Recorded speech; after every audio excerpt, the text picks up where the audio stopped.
1, 2, 3, come on! Come on, come on.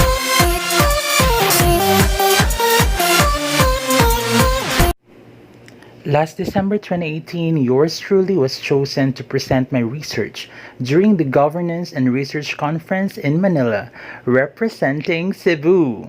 Char. Good afternoon, who are here. To our panelists, my highest respect.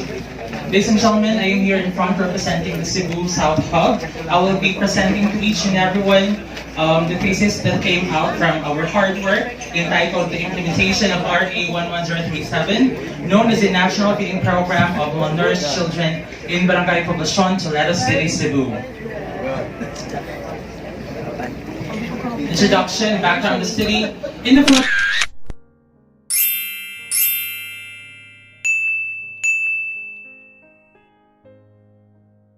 poverty and pervasive malnutrition are not limited to families of deprived seasonal workers. Undernourishment is endemic and increasing throughout most of this archipelago of some 7,100 islands. The government has campaigned against malnutrition. And with the development plans and goals, providing the foundation for the government's various medium and long-term initiatives, it has become clear that ordinary citizens, members of the private sector, and the government need to invest in nutrition to secure a better future for the next generation. Data from the Food and Nutrition Research Institute shows that 1 in 5 Filipino children is underweight, and among school-aged children aged 5 to 10 years old, 31% are underweight. And between the ages of 5 to 10 years old, children have to learn basic mathematical, scientific, verbal, and even visual concepts. It is also during this time when parents teach them about healthy eating habits and the importance of exercise. For without proper nutrition, access to safe drinking water, and frequent exercise, the very act of learning becomes a burden to our future leaders, so as with our innovators. Statement of the problem. This study primarily focused on answering the following questions. First, what is the status of implementation of RA 11037 in Barangay Poblacion, Toledo City in terms of the total number of malnourished children, the total number of conducted feeding programs, so as with the progress report of malnourished children. Second, what are the components of the feeding programs conducted and its level of implementation in Barangay Poblacion, Toledo City? Third, who are the stakeholders or key players involved in the implementation in Barangay Poblacion, Toledo City? And lastly, what are the problems encountered in the implementation of the feeding program? The significance of the study, this is very, very important, and it will be very, very beneficial to the following. Number 1, the local government unit for the result of the study will serve as an input in formulating holistic development strategies, as well as in prioritizing programs to be funded by the government. It will also benefit DSWD, for the findings of the study can contribute in formulating strategies by the department to minimize the catastrophic effects of malnutrition to children. And also to the Department of Education, for this research will provide facts to the department as to how students' academic performance is affected by malnutrition and create steps in minimizing its effects. The scope and the limitation of the study, it is mainly focused on the implementation of RA 11037 in Barangay Poblacion, Toledo City, and the time frame of this study, which data were gathered, is only from July 2018 until October 2018. For the results in the discussion for Table 1, it is showing the report on malnourished children aging 3 to 5 in the feeding programs in Barangay Poblacion, Toledo City. I was only able to gather the information from year 2015 until present. And for year 2015, there were 25 reported malnourished children, but that year they were not able to conduct any feeding program. And with that, they only had 2 beneficiaries with normal nutrition by the end of the year. And the year 2016, they had 24. And by that year, they had conducted 1 feeding program. And there were 3 beneficiaries with normal nutrition by the end of the year. And by year 2017, they had 20 reported malnourished children. And by that year, they conducted 2 complete feeding programs, which resulted to have 5 beneficiaries with normal nutrition by the end of the year. So as by year 2018, they had 15 malnourished children and 2 complete feeding programs was conducted, which resulted to 2 beneficiaries ending with normal nutrition. And we also have Table 2, which includes the components of the implementation of RA 11037. And with the components there, we have the fully implemented components like the supplemental feeding program and daycare centers.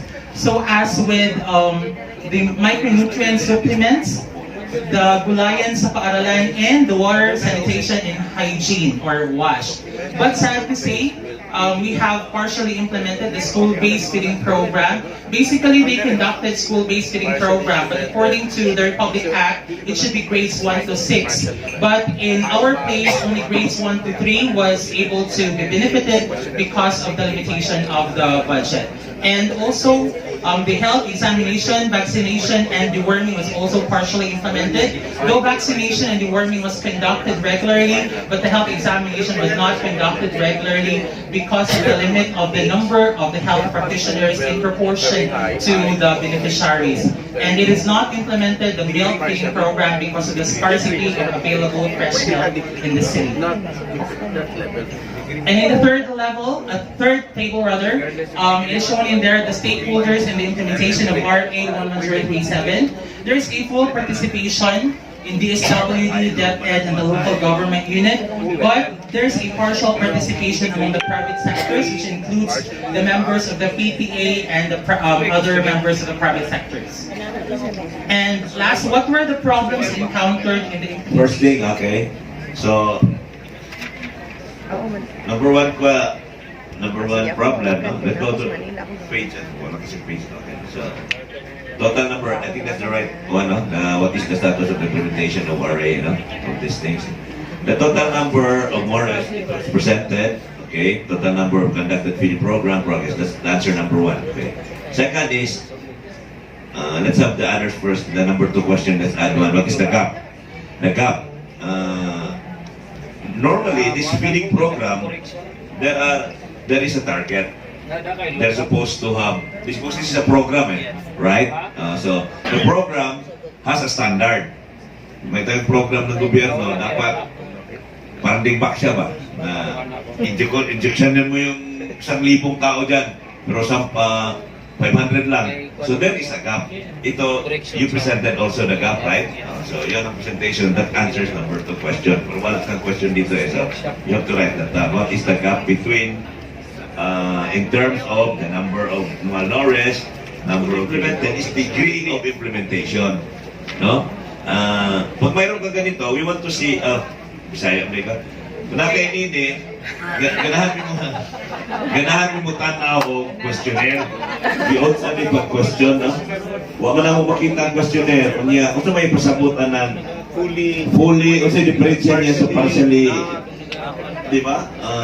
O sa partially, fully, o.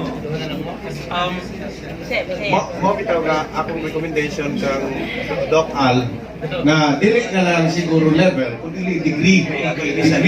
Kasi kung level, it requires that the description should be very high, moderate, low, very low to describe level. Pero kani nga mga kaso, degree ni siya. Para makasabot ako kung sa fully implemented, kung sa partially implemented. But, pwede ba imo ni siya i-define para part sa imo dito sa definition of terms. Definition of terms. So, nagkakayong salamat. Honorable. What is the output of this study? As I've said, ang output is action research. We research to have action, to have solution. That's also one of those I included in my recommendation. Based on the problems we encountered during the feeding program, I included the possible solutions or remedy in the recommendation. All of those comments are here. So take note. And a big hand. Okay, thank you very much, Alfred. Alfie. Okay, Alfie. Okay, on the part of the panel, you passed for today's final defense and subject to the inclusion of all the recommendations of our panel. Congratulations, Alfie. Okay, our next person.